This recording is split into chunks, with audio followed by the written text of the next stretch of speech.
दोस्तों अभी तक हम वो तमाम बेसिक इन्फॉर्मेशन हासिल कर चुके हैं जो कि एडोब इलस्ट्रेटर के अंदर काम शुरू करने के लिए और टूल्स को सीखने के लिए ज़रूरी है।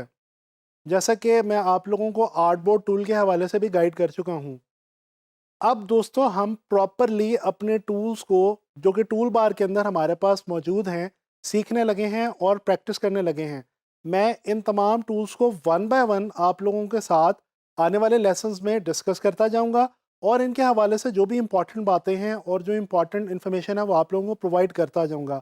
करना आप लोगों ने ये है कि आप लोगों ने इन टूल्स को मेरे साथ साथ प्रैक्टिस करना है।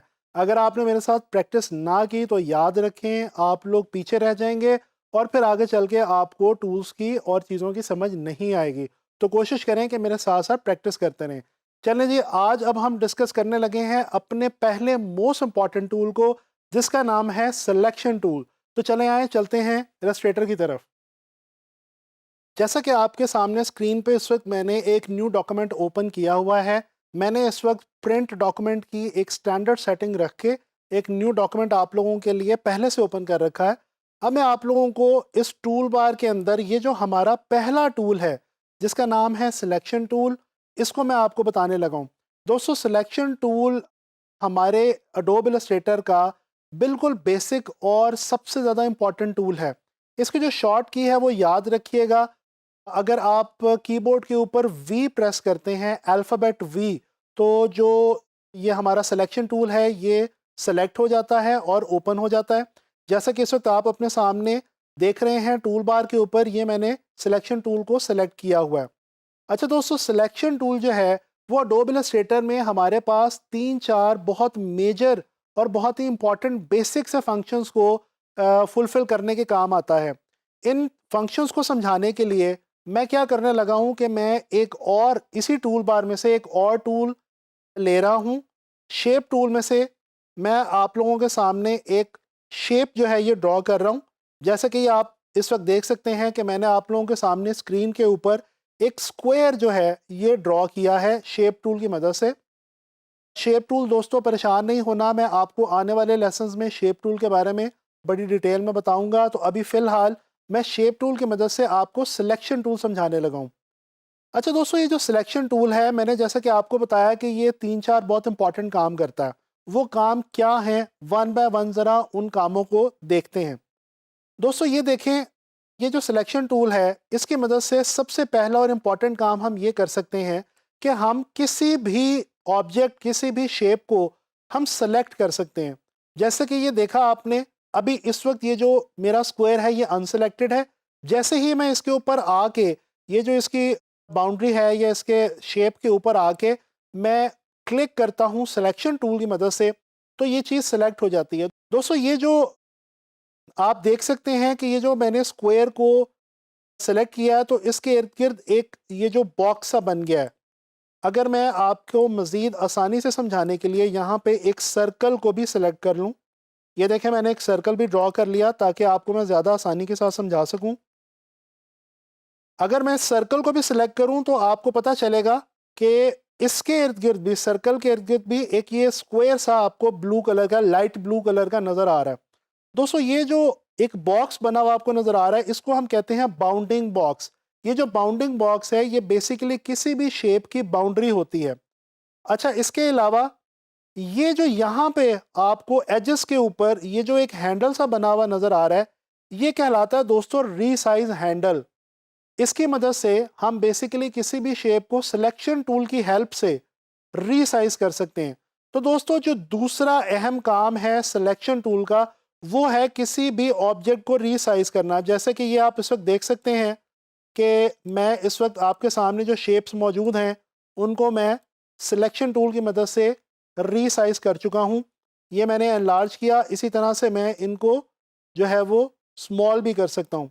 अच्छा, यहाँ पे आपको मैं अगेन बताता चलूँ कि अगर आप शिफ्ट को होल्ड किए बगैर सिलेक्शन टूल की मदद से किसी भी शेप को रीसाइज करने की कोशिश करेंगे, यानी कि बड़ा या छोटा करने की कोशिश करेंगे, तो एक जो प्रॉब्लम आपको आएगा वो ये आएगा कि वो जो शेप होगी वो डिस्टॉर्ट हो जाएगी। जैसा कि आप देख सकते हैं कि ये जो मेरा सर्कल था ये ओवल के अंदर कन्वर्ट हो चुका है।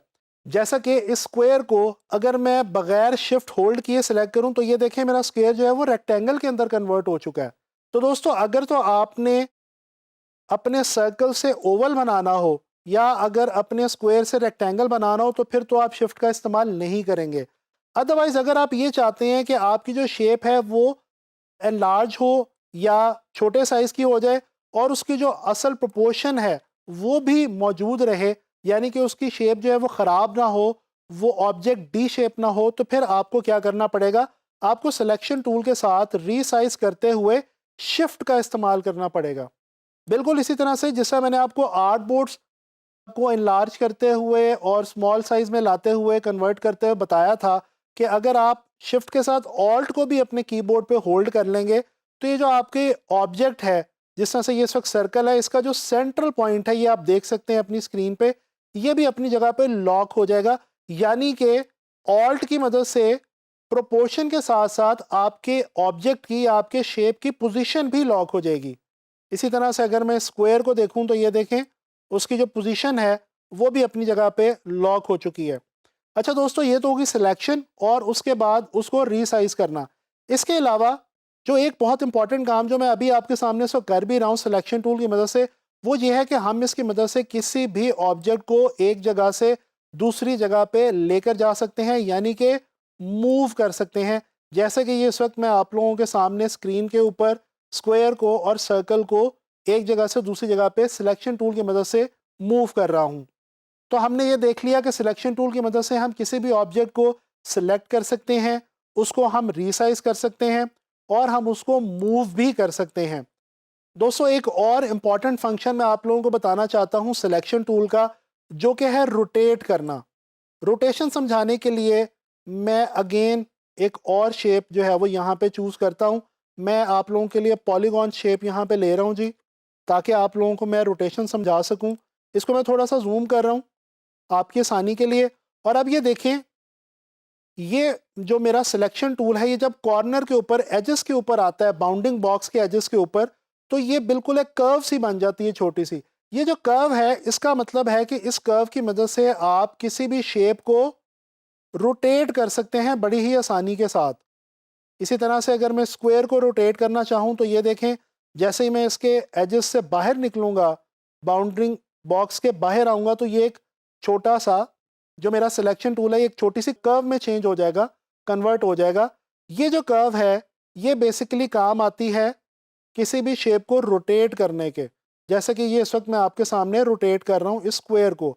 अच्छा, अगर आपने इसको एग्जैक्ट रोटेशन देनी हो तो डेफिनेटली आप शिफ्ट का इस्तेमाल करेंगे।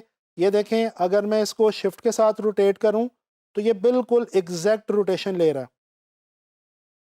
दोस्तों सिलेक्शन टूल के बारे में मैंने आपको भी बड़ी डिटेल में गाइड किया। सिलेक्शन टूल जो है, जैसा कि मैं आपको बता चुका हूँ, ये एक हमारा बिल्कुल बेसिक इलस्ट्रेटर का टूल है और इसको हम गाहे बगाहे कोई भी काम करते हुए यूज़ करते रहेंगे। हत्ता कि इन फ्यूचर जब हम पेन टूल वगैरह यूज़ करेंगे तो उसके अंदर भी तमाम डिफरेंट टूल्स के अंदर सिलेक्शन टूल को साथ साथ हम इस्तेमाल करते रहेंगे और इससे हम इस्तेफादा हासिल करते रहेंगे। उम्मीद करता हूँ कि आप लोगों को सिलेक्शन टूल के फंक्शन समझ में आ गए होंगे और आप लोग अब इसकी प्रैक्टिस भी करेंगे। दोस्तों आप लोगों ने करना यह है कि डिफरेंट शेप्स को लें और सिलेक्शन टूल की मदद से ये जो 3-4 मैंने आपको फंक्शंस बताए हैं इनको अंडरस्टैंड करने की कोशिश करें।